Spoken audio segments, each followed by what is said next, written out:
This lesson is going to take our knowledge of quadratics that we've been working with and apply them to word problems. So the first one here that we have, it says a diver jumps from a 3-meter springboard with an initial velocity of 6.8 meters a second.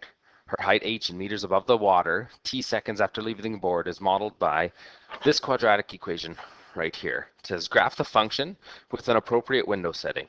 That means in your graphing calculator, you need to go to the y equals button. And this is where you have to make sure that everything's cleared in the calculator, and then just put in the formula. Negative 4.9 x squared, we use x because we don't have a t on our calculator, plus 6.8 x plus 3. Now, if we're in our normal 10 by 10 window, so if you were in Zoom 6, this is what you'd see. And this is not an appropriate window setting because we're dealing with some negative time here. We're dealing with some negative height, and we don't deal with that in the context of this diving question.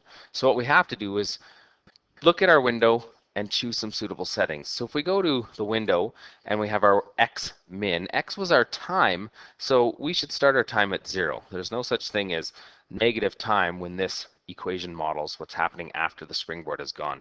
So if I look at the graph now, setting that to 0, I see a little bit more clearer representation. Now we could see right here is kind of where I can stop my x-axis, and that's at about 3 on the x. The other thing I don't need is any of these negative y's, because once she hits the water, her path is going to change, so this quadratic will no longer suit it.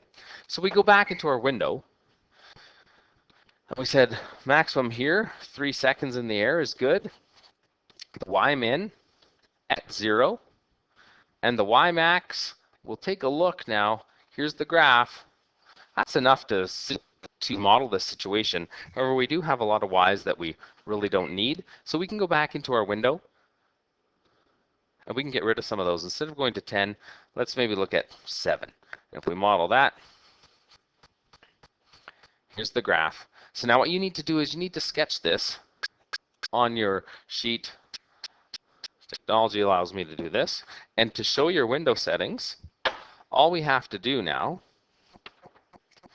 is say x and y, and our x we went 0, 3, 1, and our y we went 0, 7, 1, and we could label this as time in seconds, and this one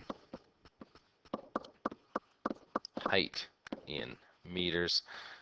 So we have our diagram. Now it says, what is the y-intercept and what does it represent? So the y-intercept in our drawing or our diagram, our graph, is right there. To find it on our calculator, we said the easiest way is to just hit the trace button and then go back to the y-axis. It will by default land right on where we need it to go, and hopefully on your calculator at your desk, it's a little faster than the one on the smartboard. But I'm just going back until I can get this right on the y-axis, and we can see that there it is. The y-intercept is 0, 3. Now another thing we did look at, this is a quadratic in general form. There's my y-intercept, that constant out the back. So we found it 2 different ways looking at it. The y-intercept is 0, 3. It says, what does it represent? Well, if this point right here on my graph is where she's actually starting, this represents her initial height above the water. And of course, measured in meters. So we got that here. What is her maximum height above the water, and what time does she reach the maximum? Now this is where we just use our second trace feature on our calculator again, and we find the vertex. The vertex being this point right there, and we have to realize it is a maximum. So second trace, we choose maximum, number 4, and all it's asking you now is take your cursor somewhere to the left of where your vertex is. So where my cursor is right now, that's definitely to the left of it. Slide it around, take it to the right. So it'll move around here. There it is. Hit enter, let it find the maximum. So we have the maximum value at 0.69 and 5.36. So 0.69, 5.36 in our notes, but saying what is her maximum height? Now you have to determine, is it the x coordinate or the y coordinate that's height? Well, our y-axis represented height, so her max height in meters was 5.36, and this occurred at 0.69 seconds. So we answered both questions just by finding that vertex. How long is she in the air? That's question D. So if I was to look here at question D, how long is she in the air? If I look at the graph, this x-intercept will tell me how long she's in the air. So we now have to go and find that x-intercept.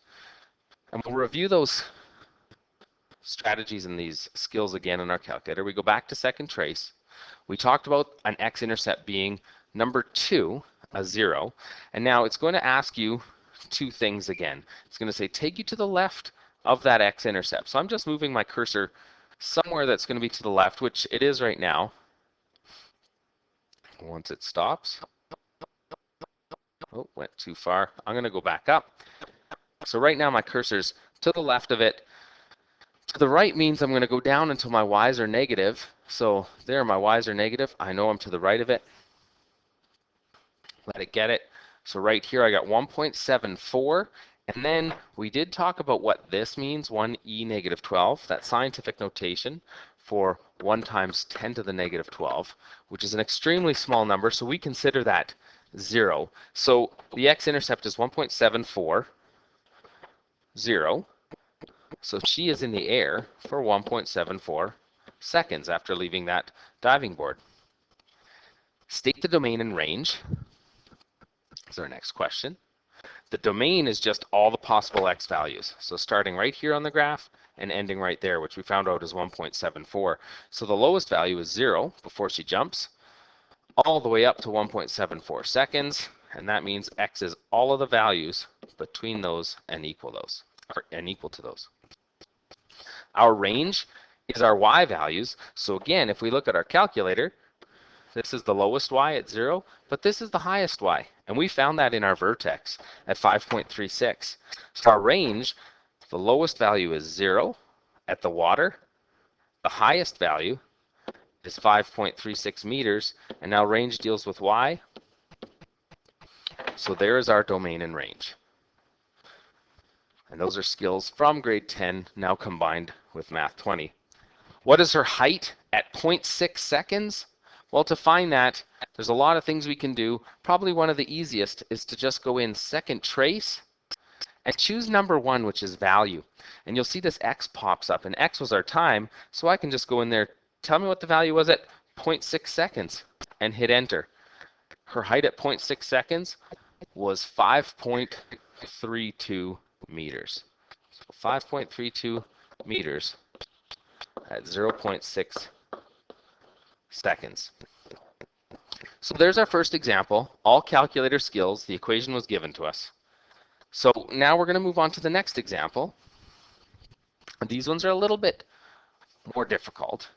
We're saying Joe Farmer has 300 meters of fencing to create a rectangular corral. Write a quadratic in standard form to represent the area of the corral. So it's always good to start with a little diagram. So here's a rectangular corral. That's all we know. But now we got to choose one of the dimensions to give it a value. So we just say, well, right there. Let's just say those are x. Now, if our width is equal to x, and we had 300 meters of fencing to start with, our length then must be equal to those 300 meters minus these two x's that I've already used up.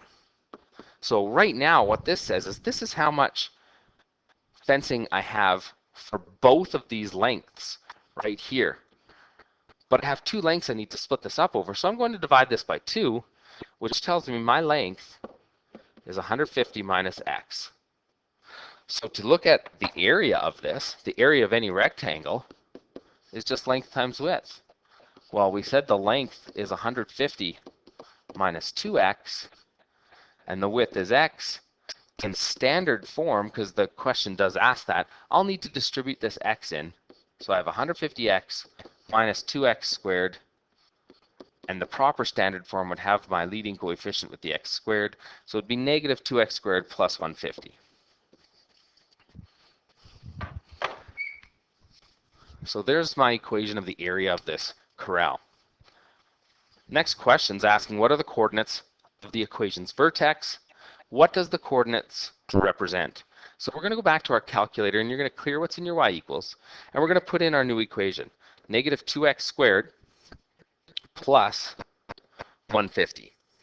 And from this, we should be able to determine what our vertex is. If I just hit graph now, I'm in my window settings for my last question. So I may or may not see anything. I don't see a thing. So I'm going to always start my question going back to Zoom 6.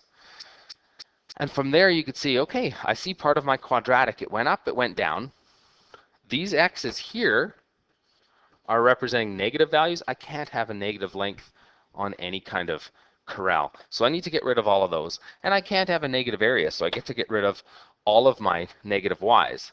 The other thing I recognize is my graph's going to be here in quadrant 1. I'm going to need to include a lot more y maxes to see the top or the vertex of this. So we can go into our window. We could change this to 0.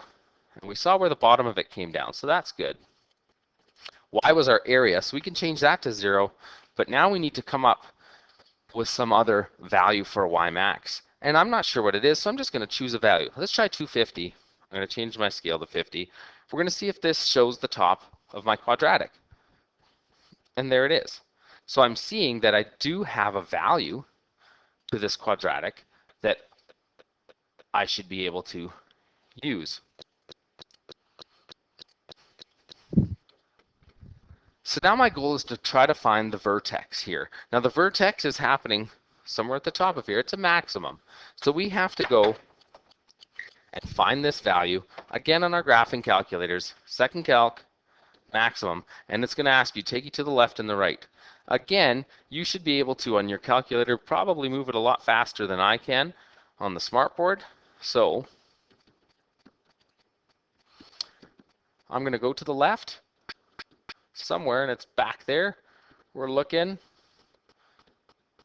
So now I'm to the left of that vertex. This keeps going. Take me to the right of it now, so I'm going to